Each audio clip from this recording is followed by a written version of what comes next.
김기현 대표가 지금 상황을 저는 너무 나이브하게 보고 있다. 저는 이 선거는 판을 바꾸지 않으면 어렵다고 봅니다. 국민의힘이 미래를 지향하는 정당으로 바뀌지 않으면 이 선거판의 패러다임이 바뀌지 않습니다.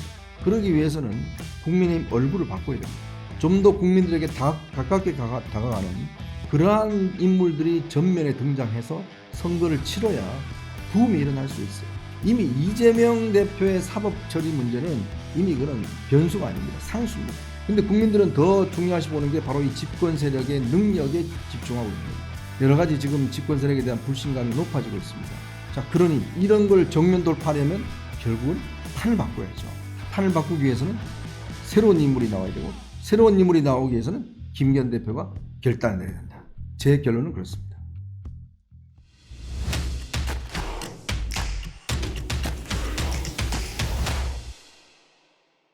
네, 이번에는 국민의힘 이야기를 좀 해볼까 합니다. 국민의힘 혁신위원회가 지난 10월 26일 출범을 했습니다.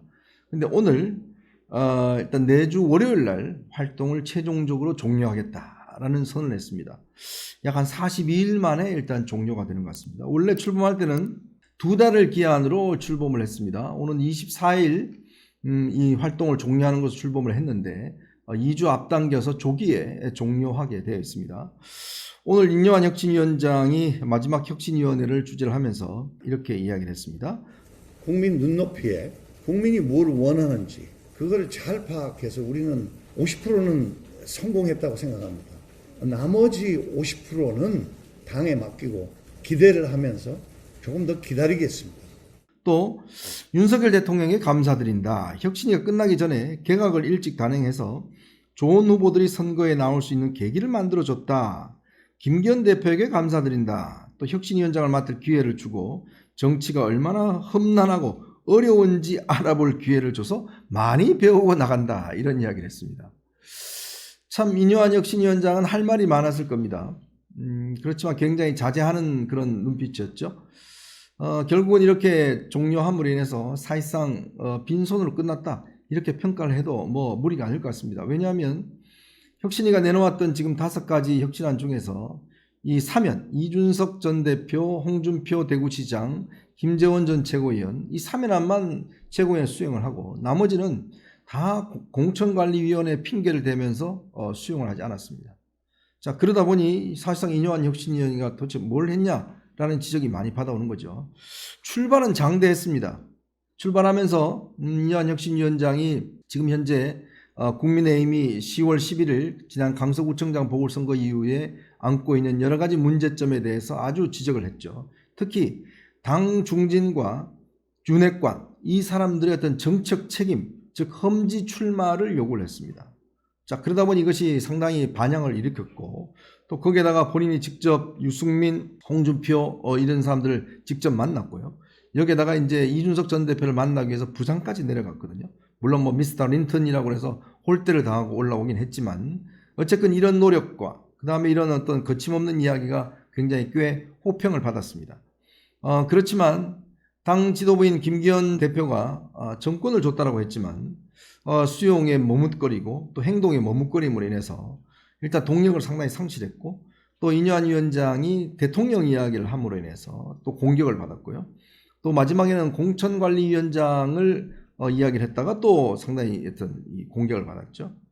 참 저는 그래서 여기 보면 정치가 얼마나 험난하고 어려운지 알아볼 기회를 줘서 많이 배우고 나간다.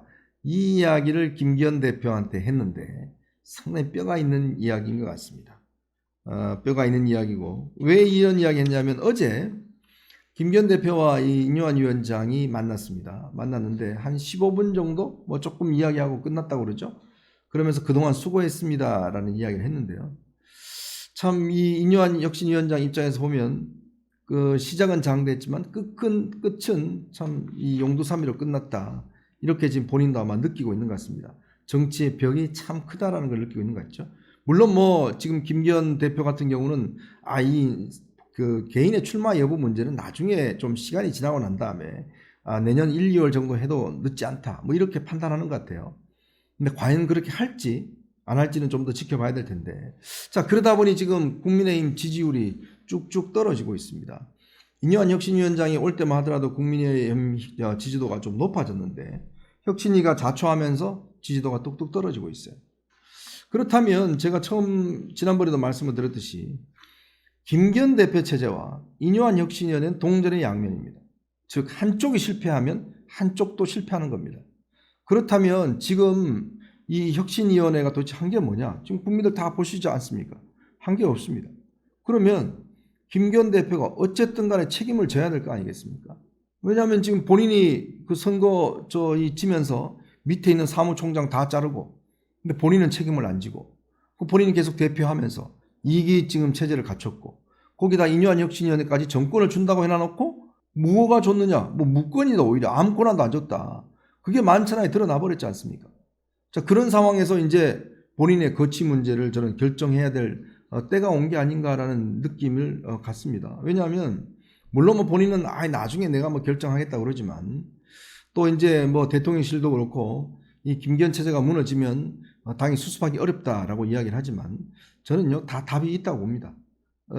당이라는 게 이렇게 한쪽에 뭔가 희생을 하면 그 한쪽에 답이 나오기 마련인데 자 그러다 보니까 이제 눈길은 한동훈 장관과 원희룡 장관에게 쏠리는 것 같습니다. 일단 원희룡 장관은 이번에 후임이 지명이 돼서 일단 후임이 임명이 되면 이제 나오게 되는 거죠. 그 다음에 한동훈 장관은 이번에도 나오질 않았습니다. 한동훈 장관은 조금의 시간의 여유를 보는 것 같습니다. 근데 한번 생각해 보시죠. 지금 내년 총선에서 만약에 한동훈 장관이 참여를 했는데 진다 그러면 그는 한동훈 장관 지는 것 본인뿐만 아니라 여권의 어떤 면은 전체적인 그 패배를 이어질 수밖에 없습니다.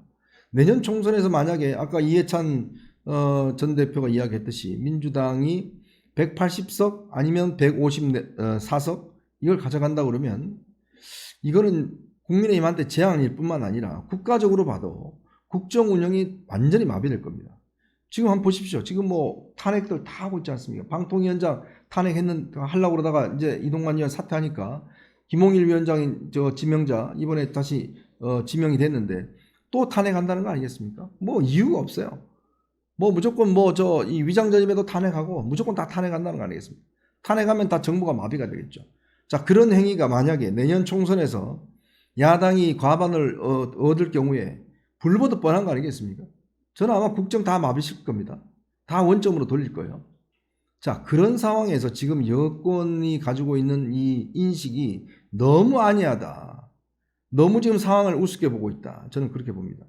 특히 김기현 대표가 지금 상황을 저는 너무 나이브하게 보고 있다. 이렇게 봅니다.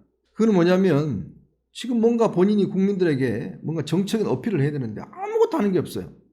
뭘 불출마 선언을 하긴 합니까? 무슨 뭐 험지 출마를 하긴 합니까? 계속 기다려달라 이야기만 합니다. 국민이 기다리다 다 죽지 않겠습니까? 뭔가 카드를 내놔야죠. 그렇지 않고서 이게 수습될 것 같습니까? 저는 수습이 안 될 것 같습니다. 그러면 바로 이거는 한동훈 장관이 지금 출마를 저는 머뭇거린 이유도 저는 거기에 있다고 봅니다. 원래 한동훈 장관은 세 가지 옵션이 있었다고 봅니다. 예를 들어서 수도권의 어떤 중요한 지역에 나와서 출마를 하는 케이스. 두 번째로는 험지 출마를 하는 경우. 예를 들어서 뭐 이재명 대표가 붙는다든지 뭐 등등 해서. 세 번째로는 비례대표로 가는 방법. 그것이 있습니다. 내년 1월 11일인가요? 10일인가? 그때 공직 사퇴 시한 만료입니다. 근데 비례대표는 더 연장할 수 있어요. 그 비례대표는 선거 30일 전인가요? 그때만 아마 사퇴를 하면 되는 걸로 알고 있습니다. 자, 그러니까 비례대표는 시간이 더 가질 수가 있죠. 근데 여기서 아마 한동훈 장관이 좀 원초적으로 고민을 하는 것 같습니다. 왜냐하면 이렇게 당이 국민들로부터 지지를 안 받지 않는 상황에서 본인이 들어올 경우에 어떤 역할을 할 수 있을까? 즉 기존의 기득권적인 의원들에 둘러싸여서 기득권에 둘러싸여서 할 수 있는 게 별로 없다 그러면 본인도 뭔가 선거에서 국민들에게 표를 달라고 그러고 또 본인이 아마 어쨌든 간에 본인 중심의 선거를 치를 텐데 그 결과에 따라서 정책 책임도 져야 되는 그런 상황이 오지 않습니까? 그래서 일각에서는 한동훈 장관 측에서는 이런 아이디어도 있는 것 같아요.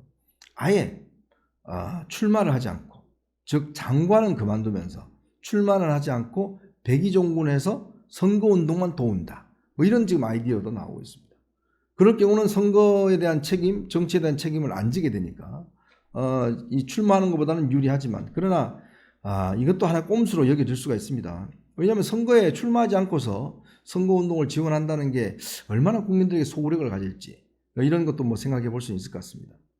즉 지금 이 김기현 대표 체제가 뭔가 이 인요한 혁신위원회가 이제 해산하고 뭔가 이 동력을 잃으면서 그거에 대한 대안을 지금 내놔야 되는데 대안을 지금 제시가 부족하다 보니 그냥 그렇게 공천관리위원회 띄우고 뭐 선대위 띄우고 이러면서 그냥 쉽게 가려고 하는 것 같습니다. 그런데요, 저는 이 선거는 판을 바꾸지 않으면 어렵다고 봅니다. 즉 뭐냐 하면 국민의힘이 기존 당에서 그게 아니라 미래를 지향하는 정당으로 바뀌지 않으면 이 선거판의 패러다임이 바뀌지 않습니다. 그러기 위해서는 국민의힘 얼굴을 바꿔야 됩니다. 얼굴을 바꾸고 좀 더 국민들에게 가깝게 다가가는 그러한 인물들이 전면에 등장해서 선거를 치러야 부음이 일어날 수 있어요. 그렇지 않으면 이 바람이 불지 않으면 이미 이재명 대표의 사법 처리 문제는 이미 그런 변수가 아닙니다. 상수입니다. 이미 다 국민들에게 이미 어떤 주가 같은 경우는 주가 하락에 이미 포함되어 있는 거예요. 근데 국민들은 더 중요시 보는 게 바로 이 집권 세력의 능력에 집중하고 있는 겁니다. 집권 세력이 이렇게 무능하면 안 된다. 좀 한번 혼내줘야 되겠다. 악재가 많죠. 최근에 부산 엑스포 유치 실패하고요. 뭐 등등을 보면 여러 가지 지금 집권 세력에 대한 불신감이 높아지고 있습니다. 자, 그러니 이런 걸 정면 돌파하려면 결국은 판을 바꿔야죠. 판을 바꾸기 위해서는 새로운 인물이 나와야 되고 새로운 인물이 나오기 위해서는 김기현 대표가 결단을 내려야 된다. 제 결론은 그렇습니다.